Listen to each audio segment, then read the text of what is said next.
Salut tout le monde, c'est Léo, j'espère que vous allez bien. Road to Tucumã Club, épisode 4. On va parler aujourd'hui de l'équipe.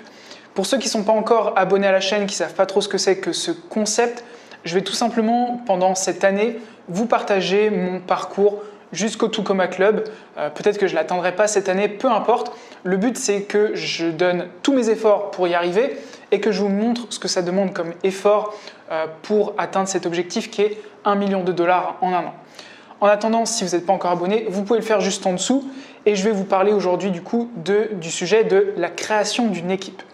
Donc pourquoi est-ce que je vous en parle aussi tôt finalement dans ce parcours? Tout simplement parce que c'est le premier sujet dont on a parlé dans le Tucumã Club X, donc le coaching de Russell Brunson. La première chose qu'il vous dit, c'est déterminer les personnes qui peuvent vous aider à atteindre l'objectif. Donc à la fois dans le sens trouver les personnes que vous pouvez utiliser comme levier pour toucher la bonne audience. Donc ça c'est ce qu'on appelle le Dream 100. Vous allez finalement utiliser par exemple des autorités dans leur domaine qui ont déjà accès à votre audience pour vous mettre en avant et bien sûr leur apporter quelque chose en retour. Mais voilà, utiliser des leviers pour vous mettre en avant. À l'inverse, on a également toute cette partie création de l'équipe et délégation d'un maximum de choses que vous ne devez pas faire finalement. Et dès l'instant où on a commencé le programme, pour information, dans le Tucumã Club X, donc le coaching, Russell Brunson monte son entreprise en même temps que nous, donc il nous montre finalement aussi les étapes que lui suit au fur et à mesure pour atteindre l'objectif final qui est de faire 1 million. Donc sur cette année, il va faire 1 million avec une nouvelle entreprise en live avec nous.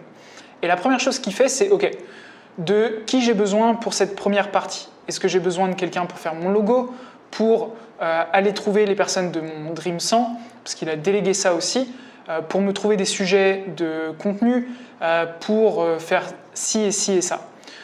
Donc pourquoi est-ce qu'on commence par cette chose-là? Parce que personne n'a construit une entreprise qui fait 1 million tout seul, ou en tout cas c'est très rare. On sait très bien que si vous voulez faire $1 million cette année, ça va demander un engagement financier, ça va demander d'avoir une équipe, ça va demander de manager des gens, ça va demander beaucoup de clients également. Et donc du coup, il faut que vous soyez entouré. Donc je vous parle de ce sujet aujourd'hui parce que je suis aussi dans le process de monter mon équipe. Je l'ai déjà fait par le passé dans différentes de mes entreprises, notamment dans l'agence, en tant que coach, etc. Et je repars un peu sur ce domaine-là. Donc par qui est-ce que je commence quand j'ai besoin de trouver du monde? Je vais tout simplement partir de l'opposé de mes compétences. Donc, on va bien sûr d'abord lister toutes les choses que l'on a besoin de créer dans l'année. Donc là, par exemple, actuellement, je suis en train de monter des formations. Donc pour monter des formations, j'ai besoin de quoi? J'ai besoin de quelqu'un qui peut créer les pages de vente. J'ai besoin de quelqu'un qui fait du copywriting. Après, pour la prospection, j'ai besoin de quelqu'un qui s'occupe de mes réseaux sociaux. Alors je ne dis pas que je ne peux pas le faire moi-même, c'est hyper important que j'en fasse une grosse partie de moi-même, surtout que je n'ai pas forcément des fonds illimités pour aller trouver ces personnes-là, mais il faut bien comprendre, et c'est le message que je vais vous faire passer dans cette vidéo, qu'à aucun moment, engager quelqu'un ne doit être un coût pour votre entreprise. Engager quelqu'un, c'est un investissement qui va vous rapporter plus que ce que ça ne va vous coûter. Okay? Donc que ce soit de prendre un coach ou de prendre des employés qui vont pouvoir faire des choses pour vous que vous ne pouvez pas faire. Et bien entendu, essayez de comprendre la valeur ajoutée qu'ils vont avoir pour votre entreprise. Là, par exemple, je vous donne un petit exemple. Je suis en train de déléguer à 100% mon Instagram. Donc forcément, ça va me coûter un petit billet par mois. Mais utiliser Instagram, qui est un réseau, qui est un bon réseau pour moi pour vendre du high ticket, puisqu'on a une très grande proximité avec les gens, où je vais pouvoir être présent en story pour vendre, et finalement où la personne va pouvoir créer du contenu et monter mon compte, c'est jackpot pour moi. Je sais que je vais la payer tant par mois, il suffit que je trouve un nouveau client par mois grâce à elle, et j'ai largement rentabilisé, j'ai fait x12 sur mon investissement, voilà, pour tout vous dire. Donc, essayez de comprendre finalement les postes dans votre entreprise que vous pouvez déléguer, qui ont une grande importance, dans lesquels vous n'êtes pas forcément bon. Parce que, encore une fois, le copywriting, par exemple, je ne suis pas mauvais.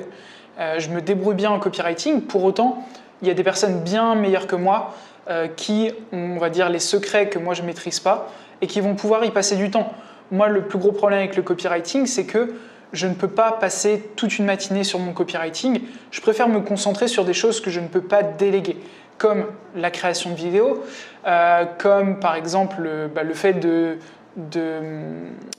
d'être avec mes clients, tout simplement. Donc ça, c'est ce sur quoi je vais concentrer mon énergie. Vendre à mes clients au téléphone, par message, etc.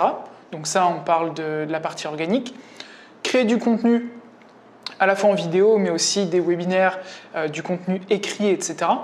Et pour tout ce qui va aller autour, je vais faire appel à des experts dans leur domaine. Une des choses que j'aimerais déléguer également, c'est commencer à déléguer justement cette partie délivrance de mon offre, notamment au travers d'un coach qui va intervenir aussi dans mon groupe. Alors je continuerai à intervenir personnellement, parce que je le fais dans tous les cas, c'est ce que j'aime faire au quotidien, mais avoir quelqu'un en plus qui peut venir faire des interventions individuelles avec mes clients, venir vérifier que tout se passe bien pour eux, etc. Ça va me permettre d'avoir un produit, une offre qui est largement au-dessus de tout ce qui se trouve sur le marché. On m'a déjà fait la remarque à de nombreuses reprises, mon offre d'accompagnement actuelle, elle est largement au-dessus de ce que les autres proposent. Et pourtant, ça vient de personnes qui ont fait des gros de mes concurrents. Voilà, je ne vais pas vous citer les noms, mais bref, la majorité de mes concurrents, et ils sont surpris en très très positif de la qualité d'accompagnement que je suis capable de délivrer. Donc le fait d'ajouter des intervenants externes et des personnes qui vont pouvoir venir coacher, ça me permet d'avoir une offre véritablement irrésistible et de m'assurer également, parce que ça c'est un des éléments importants, que mes clients arrivent au résultat final. Parce que si je ne suis pas capable de délivrer sur ma promesse, qui est d'amener les gens à 10 000 €, malheureusement, je vais vite perdre à la fois ma clientèle et je ne vais surtout pas la renouveler parce que personne ne me fera confiance si je n'ai pas des témoignages clients de personnes qui réussissent. Donc, le but, c'est ça. Vous assurez que vous êtes capable de délivrer sur votre offre. Au fur et à mesure, déléguer. Donc ça, pour tous ceux parmi vous qui ont une agence digitale, qui font du coaching, etc. Essayez de comprendre qu'est-ce que vous pouvez déléguer dans votre agence ou dans votre coaching ou dans votre consulting. Est-ce que le premier appel peut être délégué? Est-ce que la partie technique peut être déléguée? Est-ce que vous allez devoir vraiment faire tout par vous-même? Et je vais vous expliquer, pour aller un peu plus loin, je me suis régulièrement, par le passé, enfermé dans le rôle de technicien. C'est moi qui faisais absolument tout, c'est moi qui faisais mes visuels, c'est moi qui faisais mes vignettes, mes vidéos YouTube tous les jours, tous mes posts, délivrer pour mes clients, les tunnels de vente de mes clients, le copywriting de mes clients, et c'était un véritable cauchemar. J'étais submergé par la quantité de choses à faire, et du coup j'avais... alors je ne vais pas dire que je suis brillant, etc., mais je suis capable d'avoir une grosse charge de travail, mais quand j'avais 14 clients en même temps, avec tous leurs projets à suivre, les lancements, etc., dans mon cerveau, ça ne fonctionnait plus. Donc, essayez de réfléchir dans votre business, qu'est-ce que vous pouvez déléguer dès maintenant. Je suis sûr qu'il y a plein de choses que vous pouvez déléguer. Et dans mon cas, j'ai déjà délégué par exemple les vignettes YouTube, ça me coûte 7,50 € par vignette. C'est rien. Dans tous les cas, je vais récupérer cet argent-là juste par la monétisation YouTube. Donc, je m'en fous de payer ce prix-là pour mes vignettes. J'ai délégué quoi? J'ai pas encore délégué le montage vidéo parce que comme vous pouvez le voir, je fais mes vidéos presque en one shot la majorité du temps. Donc j'ai pas forcément besoin de le déléguer et quand j'ai besoin de faire du montage, c'est très très rapide. C'est juste assembler le son et l'image. Mais je pourrais le déléguer par la suite ou quand je monterai en gamme, on va dire, parce que là j'ai la caméra juste à côté. Si j'ai plusieurs caméras, plusieurs angles, etc., pour dynamiser un peu tout ça, je le ferai. Mais pour ce type de vidéo qui est brute de pomme, j'en ai pas besoin. Donc vous avez vu un peu ce que je vais déléguer. J'avais commencé à déléguer aussi la prospection dans mon groupe Facebook parce que mon groupe Facebook pour moi est un très très bon moyen d'engager avec des clients potentiels, d'engager des conversations, etc. Mais aujourd'hui, j'ai pas le temps. J'engage déjà, pour info, pour ceux qui ne le savent pas, j'engage la conversation sur Facebook avec au moins 20 à 30 personnes par jour. Donc, pour ceux qui se demandent pourquoi je suis tout le temps sur Facebook, ou en tout cas régulièrement sur Facebook, tout simplement parce que ça me rapporte des clients tous les jours. Et vu combien me payent mes clients, ça ne me dérange absolument pas. Il y en a qui diront que c'est contre-productif, etc. C'est nécessaire à mon évolution. C'est le début, c'est la partie organique, c'est obligatoire. J'ai des personnes qui arrivent aussi via mes tunnels de vente, via ma masterclass, etc. Mais en organique, j'arrive à convertir très très bien.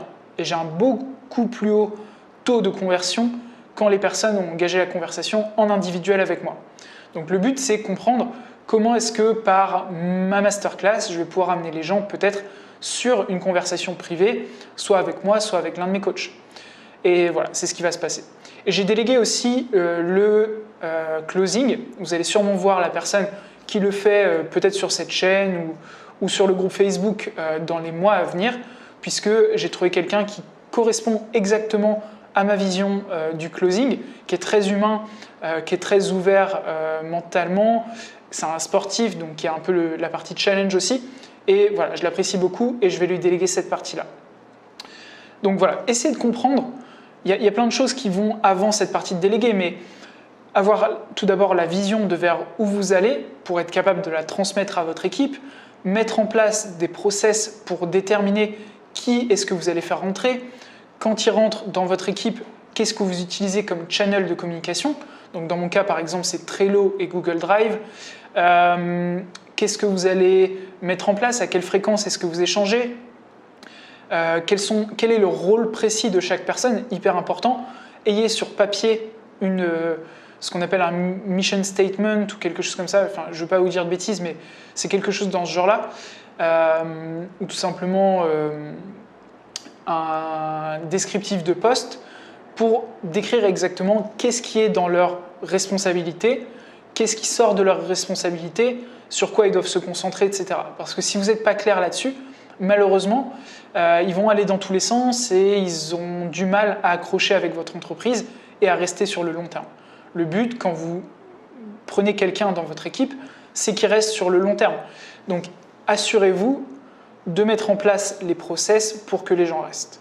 Donc, si vous avez des questions sur le sujet de déléguer, n'hésitez pas à les poser dans les commentaires. Peut-être que je ferai des vidéos spécifiques sur chacun des sujets. Dans tous les cas, ça viendra à l'avenir puisque c'est dans ma méthode l'une des dernières étapes après avoir mis en place vos systèmes, c'est de trouver les moyens de déléguer. C'est encore une fois des systèmes, des leviers qu'on va devoir utiliser pour arriver à nos objectifs. Donc voilà un petit peu mon cas. Pour vous donner une idée aussi, je préfère le préciser. Comme je vous l'ai dit tout à l'heure, j'ai pas forcément c'est pas que j'ai pas le budget, mais j'ai pas les fonds illimités qui me permettent d'avoir 10 000 personnes dans mon équipe. Donc il va falloir que chaque personne soit efficiente. Donc déjà, je leur fais savoir que ça va être des atouts de mon équipe, mais également, n'hésitez pas, il y a plusieurs tricks autour de ça, notamment d'avoir une carte bancaire à débit différé qui vous permet de payer maintenant et d'être prélevé dans un mois. Donc quand vous utilisez une carte comme ça vous permet de tout simplement, par exemple pour la publicité, de payer maintenant, payer maintenant et ça vous sera prélevé dans un mois, comme ça vous avez le temps d'avoir des résultats entre les deux. Et même chose pour votre équipe, vous êtes toujours à plus 30 pour que le paiement passe. Donc ça a un énorme avantage si vous pouvez le faire, si votre banque le fait. Et j'allais dire, n'ayez pas peur, alors ça ne va pas plaire à tout le monde, n'ayez pas peur d'engager des prêts bancaires pour monter votre entreprise. On parle d'une véritable entreprise. Beaucoup de personnes voient l'entrepreneuriat comme du soloprenariat, c'est-à-dire je suis tout seul dans mon garage et je fais mon truc. C'est un message de Grant Cardone qui revient souvent. Apple n'a pas décollé avant de passer à la Silicon Valley. Ils n'étaient pas dans leur garage. Ça, le projet a été fait dans leur garage, mais quand ils ont commencé à être connus, ils avaient déjà une équipe. Ça ne s'est pas fait quand ils étaient tout seuls, juste Steve et Steve. Donc, ayez conscience que vous avez entre les mains une véritable entreprise. Si vous devez demain ouvrir un restaurant, et ça m'a fait marrer parce que j'ai regardé Cauchemar en cuisine il y a 2-3 jours, c'est pas à vous de faire la cuisine, le service, la comptabilité, le nettoyage du sol. Vous allez utiliser votre énergie pour rien. Ça n'a pas de sens. Votre rôle, c'est d'être le chef d'entreprise, le chef d'orchestre. Vous êtes là pour manager une équipe qui va vous amener au résultat. Donc je le précise simplement, si vous devez avoir une équipe, une vraie entreprise, ça coûte de l'argent. Ça coûte forcément de l'argent. Donc déterminez de qui vous avez besoin. Est-ce que c'est un copywriter, quelqu'un, un funnel builder, un marketeur, un coach? Est-ce que c'est quelqu'un qui va vous faire les vignettes pour toute la partie visuelle, etc. Déterminez ça et commencez à déléguer ces parties-là pour avoir plus de temps, pour avoir un impact et pour délivrer à vos clients. Ok? Road to Tacoma Club, épisode 4. Je vous dis à très vite pour l'épisode 5. À plus tard.